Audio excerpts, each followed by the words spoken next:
یوسف علیه السلام ببینید در سوره یوسف توفنی مسلما و الحقنی بالصالحین. قرآن کریم است. پروردگارا من از این دنیا مسلمان وفات کنم، با نماز مشرک نشوم، الله تعالی یکسر گذاشته دیگر کسی یا دیگر چیز عبادت نکنم. از تو التجا میکنم که من از این دنیا مسلمان، یگانه پرست، یکه پرست وفات کردن برای من نصیب روزی گردان افتاده دعا کرده بودم. همه این دلالت به آن میکند که اینقدر خداپرستی، یگانه پرستی، یکه و یگانه اعتقاد کردن الله تعالی چیزی بزرگ است و اینقدر شریک آوردن به الله تعالی ظلم بزرگ است. این الشرک لظلم عظیم. الله تعالی در سوره لقمان گفت که از همه ظلم بزرگ این شریک آوردن به پروردگار است. زیرا ظلم محترم جماعت وضع الشیء فی غیر موضعه، یک چیزی را در غیر موضع خود گذاشتن ظلم است. اگر ما الله تعالی را عبادت نکرده دیگر مخلوقات پروردگاری که نمیشنوند نمیبیند و از ما یگان ضرر را دور کرده نمیتواند و برای ما یگان فایده را جلب کرده نمیتواند، اگر ما او را عبادت کنیم واقعا ما ظلم کردیم برای نفس خود و در حق الله تعالی نیست. در پیغمبر خدا وقتی که ابن مسعود پرسیدند ای الذنب اعظم، یا رسول الله از همه عظیمترین و بزرگترین گناه چی است؟ پیغمبر خدا گفتند که ان تجعل لله ندا وهو خلقه.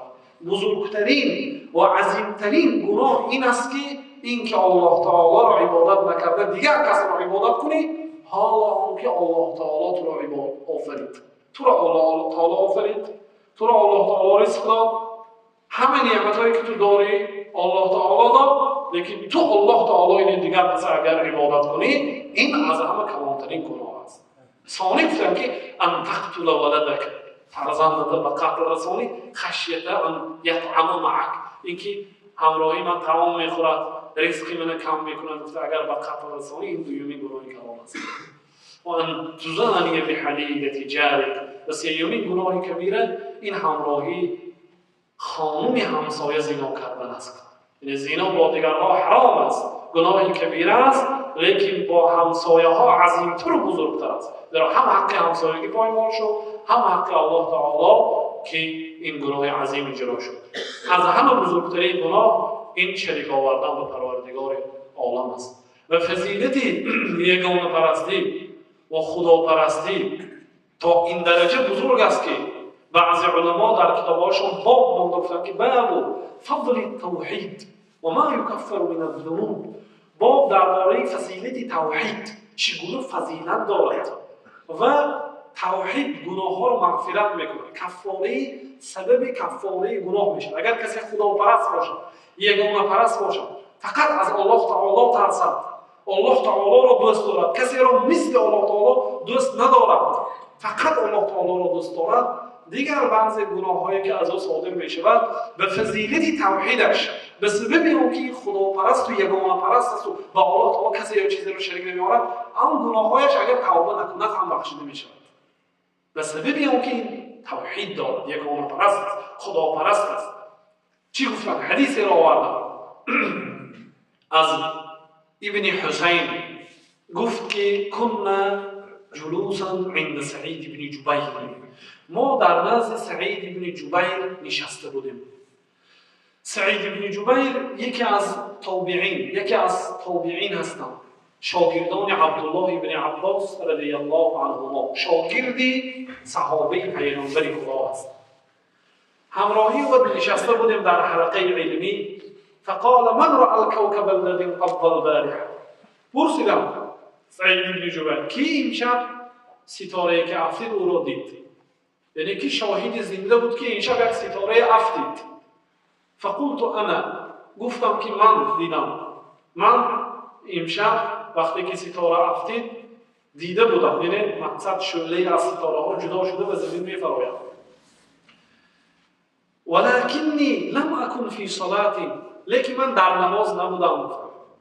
برای آنکه اگر وقتی که یکی نصف شب بگوید که من این شب نصف شبی بیدار بودم، همه دیگر گمان یک میکنن که این برای تهجد خسته است، ماشاءالله شخص خدا ترس بوده است، شخص عابد بوده است که شبها از خواب شیرین خسته نماز میخواند است. دیگرها گمان یک میکنن بنابراین گفتم که ثم قلت، سپس گفتم که ولکنی لم اکن فی صلاه، لیکن من در داخل نماز نبودم. برای چی این گفتم؟ برای اینکه الله تعالی در قرآن کریم مذمت کرد بعضی شخصیت ها را که دوست می داشتن که تعریف کرده شوند با عمل هایی که نکرده بودند. و یحبون ان یحمدوا بما لم یفعلوا، آنها دوست می دارند که تعریف کرده شوند، سپاس گذاشته شوند با عمل هایی که اجرا نکردند. و بعضی انسان های بعضا تعریف میکنند نادانسته، لیکن در حقیقت همون شخص من همون عمل ها را اجرا نمیکنه. حتی یک روایتی هم از امام اعظم میارن که یک پیرزن گفته است که این امام اعظم است، نماز تهجد را ترک نمیکند. حضرت همون وقتها نماز تهجد نمیخوندند. ثانی از همان شب به نماز شب شروع کردن که همین زن مبادا با دروغچی نشود و نشوم از جمله آنهایی که تعریف کرده شده ایستادن با اون عملی که نکردن. بنابراین پیشکی آگاه کرد که ولکنی لم اکن فی صلاه، لیکن من در داخل نماز نبودم. ولکنی لدغت، لیکن من گزیده شدم. یعنی مرا یکی از جانورهای زهرآلود یعنی کژدم مرا گزیده بود. از همین دردی گژدم شب زنده داری داشتم. سعید بن جبیر گفت که فما صنعت، سپس چیکار کردی؟ گفت که ارتقیت، رقیه کردم. رقیه طلب کردن از یک شخص هایی که برای من سوره فاتحه یا بعضی سوره قرآن کریم را قرائت بکن تا اینکه از من این درد دور شود. سپس سعید بن جبیر گفت که فما حملك علی هذا، چطور مجبور کرد که تو رقیه کردی؟ یعنی کسی رو طلب کردی که برای تو قرائت قرآن بکنه، خدا تو رو خوانانیدی، برای چی؟ گفت که حدیث حدثناه شعبی، بنابر حدیثی که امام شعبی برای ما حدیث گفته بود از جناب پیامبر خدا که پیامبر خدا گفتن که لا رقیه الا من حمى، رقیه نیست، رقیه کرده نمیشه مگر از تب لرزه و از آن حیوانی که یا حشراتی که زهر دارد و میگزد از آن رقیه کرده میشود. گفتم بنابراین من رقیه کردم. سپس سعید بن جبیر گفت که لقد احسن من انتهى الى ما سمع، در حقیقت کاری نیک کرده است آن کسی که به چیزی که شنیده است عمل کرده است. تو این حدیث از شعبی شنیدی و به آن چیزی که شنیدی به این عمل کردی، کاری خوب کردی. ولكن حدثنا ابن عباس، لیکن برای ما ابن عباس برای ما ابن عباس استاد ما، پسر عمک پیغمبر خدا، صحابی پیغمبر، حبر الامه و ترجمان القرآن، لقبشون بحر امت و ترجمان قرآن است. برای ما حدیث گفتم عن النبی صلی الله علیه وسلم، از پیغمبر خدا صلی الله علیه وسلم که پیغمبر خدا روزی گفتن که عرضت علی الامم، برای من امت ها نشان داده شد، امت های متقدم پیش گذشته، امت های پیغمبران همراهی پیغمبرانش نشان داده شد. فلقیت النبی و معه الرهط، یک پیغمبری را دیدم که همراهش تقریبا 8-9 نفر پیرو داشت. خدا یک پیغمبر فرستاده بود، از بین پیغمبران تقریبا 8-9 کس اطاعت کردند. مثلا 950 سال مردم دعوت کردند، تقریبا 80 کس اعتقاد کرده بود. در داخلی 950 سال به یک پیغمبری بزرگ 80 کس تقریبا ایمان آورده بود، باور کرده بود. دیگرها هم اعتقاد نکردند که خدا همه آنها را غرق کرد و هلاکت گرفتار کرد. در سوره نوح خدا در قرآن کریم در این موضوع ذکر کرده است. یک پیغمبر دیدم معه رجل او رجلان، یک پیغمبر در همراهش 2 کس بود یا اینکه یک کس بود. و رأیت النبی و لیس معه احد، یک پیغمبر دیدم که یگان کس نبود همراهش. یک پیغمبر خدا فرستانید، یگان کس برای او اعتقاد نکرد، دینی او قبول نکرد و به پیغمبری او ایمان نآورد. فاذا رفع لی سواد عظیم، ناگاه به سوی من یک سیاهی کلان نشان داده شد. از جهت بسیار بودنش مانند یک سیاهی نبود. فظننت انهم امتی، ثانی گمان کردم که همه ها که امتی من است، زیرا که از همه سیر امتترین پیغمبر این جناب پیغمبر ما، پیغمبر آخر زمان حضرت محمد علیه الصلاة والسلام است. فقیل لی هذا موسی و قومه، گفته شد که برای من این موسی و قوم موسی است، این امتان تو نیست.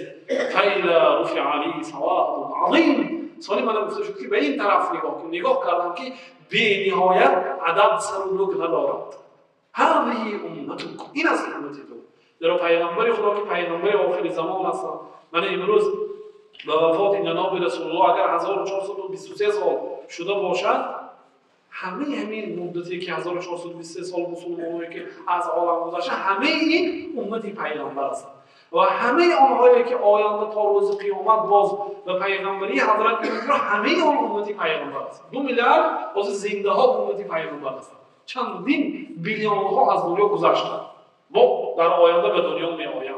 روز از روز، از آن روزی که پیغمبر خدا برآمده گفت که امروز خدا من پیغمبر اعلام کرد، من پیغمبر کرده برای شما فرستامید، از همه روز سرکرده مردم حضرت خدیجه، حضرت ابوبکر، حضرت علی زیاد شدن گرفتن تا امروز. هر روز زیاد شده است و هر روز زیاد میشه. امت پیغمبر وسیع است. بنابراین پیغمبر خدا نیز گفتم که کافر و چون بسیار فرزنددار شد، فرزندای زیاد کنید، فإنی مفاخر بکم الامم یوم القیامه، روز قیامت من با بسیاری امتم فخر میکنم. در زمان حجاج ابن یوسف یک موی سفید به نزد حجاج ابن یوسف آوردند. خیلی پادشاه ظالم بود، کسی اگر برای او نفارد امری به قتل میکرد. موی سفید دید و گفت که اینو به قتل رسانید. گفت بعضی وزیرانش گفت که ای گفت امیر، این موی سفید 700 پسر دارد. گفت اگر ما اینو به قتل رسانیم همش میبیادش. گفت که این سر دارد. ببینید که 700 فرزند پسرش فقط 700 کس بود. در آن زمان غلامداری هم بود. از کنیزک های هم فرزنددار میشد، غیر زنهایش. از کنیزک ها فرزنددار میشد، زمان غلامداری بود. از همین جهت وقتی که از کنیز، وقتی که فرزندی که تولد میشه نسبت به پدرش داده میشد و هم فرزنددار شده میشه، همش آزاد حساب میشه. مادرش اگر چه کنیز باشد، فرزندی که از صاحبش، از خوجینش تولد کرد، با حکم آزاد میگیرد. 700 فرزند داشت. ببینید فضیلت فرزنداش که از خونش در گذشت. پیغمبر خدا نیز گفتم که تکافر رو شما بسیار فرزنددار شد، زیرا من به بسیاری امتم روز قیامت فخر میکنم. من در این حدیث هم خرسند شدم. سپس گفته شد به پیغمبر خدا و معهم، همراهی این امتت، همراهی این قدر شخصیت های زیاد، 70,000 نفر انسان ها هستند. در بین اینها، این امتی زیاد هستند، در بین اینها 70,000 نفر انسان های هستند که یدخلون الجنة بغیر حساب ولا کتاب، به جنت می درآیند به حساب و به کتاب. یگان حساب و کتاب ندارند. زیرا روز قیامت حساب و کتاب چند نمود است برادر عزیز. یکی از حساب و کتاب ها الله تعالی بعضی بندگانش فریاد میکنند، میگه بندم تو فلان روز فلان گناه را اجرا کردی، آره اجرا کردم. فلان روز فلان گناه را اجرا کردی، آره اجرا کردم. همین گناهاش میشمارد.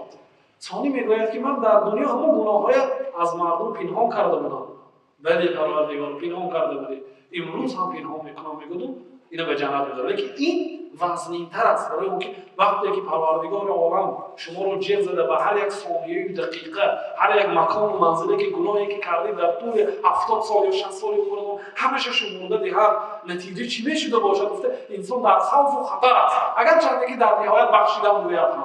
لیکن این گونه 70,000 نفر انسان ها به حساب و به کتاب راست به جنت درآورده میشن. لیکن 70,000 نفر کم هستند برادر عزیز.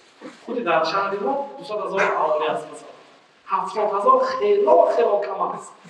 حالا اون است که در دنیا اگر حاضر 2 میلیارد مسلمان ها باشد، 70,000 این چی است؟ و حالا که از زمان پیغمبر خدا تا این دم و از این دم تا روز قیامت چقدر با امتهای پیغمبر است؟ 70,000 خیلی کم است. خودی صحابه های پیغمبر زیاده از 100 گذشته بودند در حجة الوداع. سپس این سخن گفتن پیغمبر خدا. صحابه ها در مسجد جدال کردند، گفتند که کی باشند این 70,000 نفر؟ بعضی ها گفتند که فلعلهم الذین سبقوا فی الاسلام، شاید اینها اولین 70,000 نفری که ایمان آورده باشند. بعضی ها گفتند که شاید آنهایی که این 70 نفر آنهایی باشند که به دنیا مسلمان تولد شده شریک نآورده گذشته باشند. زیرا صحابه های پیغمبر اکثریتشون مشرک بودند، بود صنم عبادت میکردن. ثانی پیغمبر خدا پیغمبر شده، مردم رو دعوت به یگانه پرستی کردن که ثانی شرک ترک کرده به دین اسلام درآمد. از اول مشرک بودن، ثانی مسلمان شدن. شاید گفتن آنهایی که از ازل خدا پرست بود از روزی تولدش. همین گونه هر که هر چی گفتم سانی پیامبر خدا صلی الله علیه و سلم داره اومدن گفتن که هم الذین لا یسترقون ولا یکتوون ولا یتطیرون وعلی ربهم یتوکلون. آنها گفتن آن 70,000 نفری که به حساب و به کتاب راست به جنت در آورده میشوند آنهایی هستند که لا یکتوون. اکتوا این یک نمود تبابت است.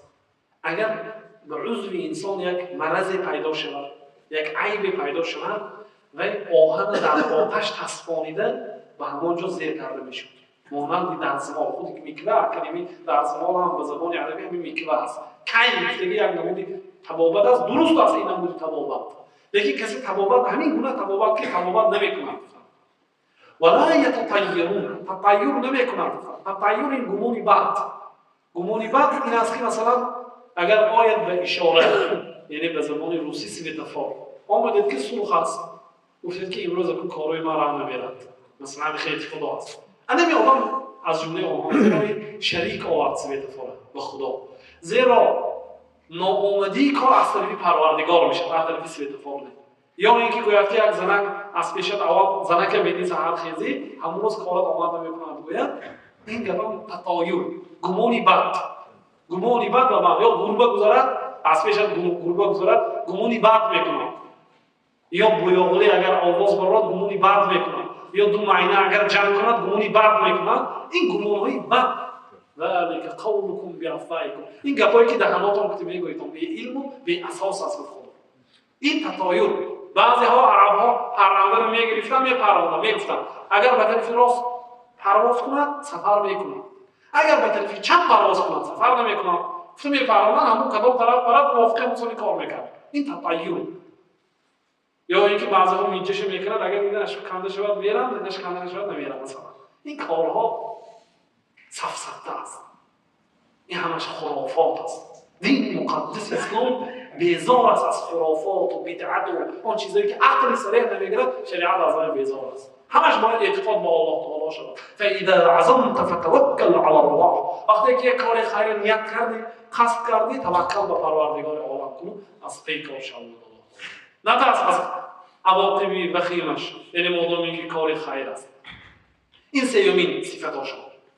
یکمینش کی نمیکنن، یعنی با نمود میکوه خود تبابت نمیکنن، ولا یتطیرون، تطیر نمیکنن، ولا یسترقون، یکم کسی نمیگه که من خواندم رقیه کنم اگر چنده که با قرآن باشد. کسی که مثلا یک کسی گفت که من قرائت کنم برای من قرآن بخونم، من کمی بیماری دارم، گفت حلال است، گناه نیست، شاید ثواب میگیرم، لیکن از جمله همون 70,000 نیست. 70,000 کم است، خیلی از جمله اون 70,000 نمیشود.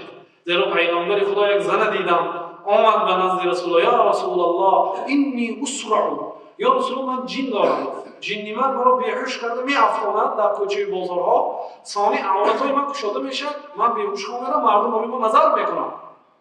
فدع الله ان یشفینی، الله تعالی دعا کن که من به شفا بیام. پیغمبر خدا گفتن که این شئتی دعوت الله و این شئتی صبرتی ولک الجنه، اگر خواهی دعا میکنم الله تعالی شفا میدهد، اگر خواهی دعا نمیکنم صبر کن برای تو جنت هست. به سبب همین بلایی که خدا تو فرستاد، اگر صبر کنی مکافات جنت هست. زنان گفت که بله اصبر یا رسول الله، که صبر میکنم باشم تا اینکه جنت منویل شم، ولکن ادعو الله الا اتکشف، لیکن دعا کنید که همون وقتی که بیهوش شده میافتم عورت‌ها گشوده نشود، بدنم کسی نبینه. پیامبر خدا دعا کردن که بیهوش شده اگر افت دیگر عورتاش گشوده نشود. این حدیث دلالت میکند که یعنی انسان برای چی وقتی که پیش یک شخص قاری یا قرائت کننده قرآن، شخص عالم میرید و من قرائت کنم میگوید شما برای محتاج شدید، یعنی این گناه نیست، این ثواب است. شاید برای که به بدنتون بیماری از ضرر از وی دور کنند در قرآن کریم، لیکن همین هم اگر توکل به الله کند و از الله تعالی خودش بسید و بنده رو محتاج نشود، این همین 70,000 نفر به داخل میشن. خیلی امر وزنین است. و علی ربهم یتوکلون، چهارمین صفتی آن 70,000 نفری که به جنت به حساب و به کتاب می‌دارند، اینها به پروردگارشان توکل میکنند. توکل این موضوع علاهده است برادران عزیز. توکل این یکی از قله‌های بلند دین مقدس اسلام است، یکی از قله‌های بلند یگانه پرستی است. اکثریت آدم‌هایی که خدای خودش عبادت می‌کنند الله تعالی شریک نمی‌برند، مثلا توکل با آمادگی دیگه کسی توکل به شریک نمی‌برند. الله تعالی توکل نمی‌کنه دیگر چه کسایی و شخص‌ها بینا می‌مونند یا تکیه می‌کنند. این توکل که شریک آوردن در توکل شما. اینجا علاقه بابا یگانه پرست نه، شریک آوردن مسئله توکل چی معنا داره؟ توکل برای جلب فایده و دفع ضرر با الله تعالی تکیه کردن. همه میخواهد که برای او فایده بیاد. از پگاهی میخیزد بندگان خدا تا بگاهی تمام کوشش و غیرت، سعی و کوشش، حرکت و خیستن و نشستن آنها و فکر و غم و هم آنها برای جلب مصالح، برای جلب کردن فایده ها برای خود و برای دفع کردن ضررها از خود محنت میکنند.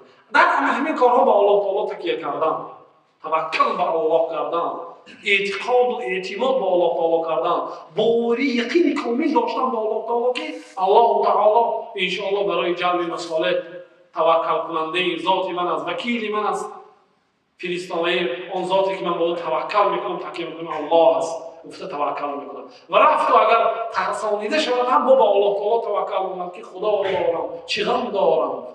این توکل است. پیامبر خدا گفتند لو انکم تتوکلون علی الله حق توکله، اگر شما به الله تعالی حقیقی توکل کنید لرزقکم کما یرزق الطیر، شما رو رزق میدهد چه خیلی که پرنده رو رزق میدهد. تغدو خماسا و تروح بطانا، پرنده سحر میخیزد میرد به گشنه بگاهی برمیگردد سیر است. اگر شما حقیقی توکل کنید خدا مانند پرنده شما رو رزق میده. پرنده ها فکری فردا رو ندارن، فردا خست و میپرد میرد کدام طرفی که خدا برای او خواست.